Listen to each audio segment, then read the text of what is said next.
یہ وہ کتاب ہے جس کے بارے میں ہمارے پیارے نبی صلی اللہ علیہ وسلم نے فرما دیا، میری امت کے لوگوں یہ اللہ کی کتاب پتہ کون سی کتاب ہے؟ اقرأوا القرآن فإنه يأتي يوم القیامة شفیعا لأصحابہ، قرآن پڑھا کرو۔ کیا پڑھا کرو؟ سارے بولیے کیا پڑھا کرو، تاکہ آپ گواہ بن جائیں۔ کیا پڑھا کرو؟ قرآن پڑھا کرو۔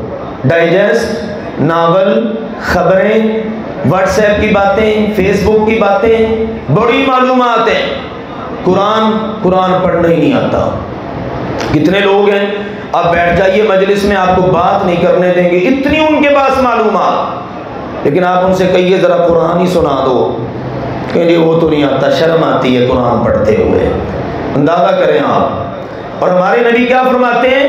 اقرأوا القرآن، قرآن پڑھا کرو، فإنه يأتي يوم القیامة شفیعا لأصحابہ، قیامت کے دن یہ قرآن اپنے پڑھنے والوں کا سفارشی بن کر کھڑا ہوگا۔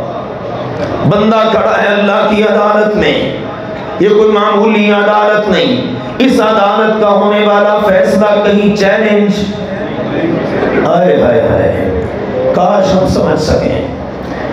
یہاں دنیا کی کورٹوں کے فیصلے بہت بڑا بھی ہو جائے، صدر کو بھی اختیار ہوتا ہے مسترد کر دے، لیکن ہمارے رب کی عدالت کا فیصلہ کہیں نہ چیلنج، نہ کسی میں ریجیکٹ کرنے کی جرت، وہ عدالت ہے۔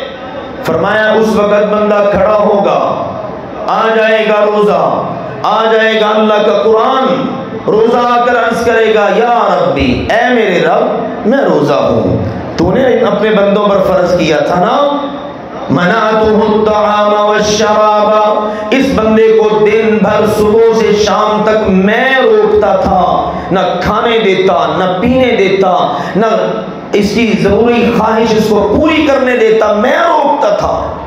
فشفعنی فی، تو کیا چاہتا ہے بھائی؟ اللہ اس کے حق میں میری سفارش قبول کر لے، میں یہ چاہتا ہوں۔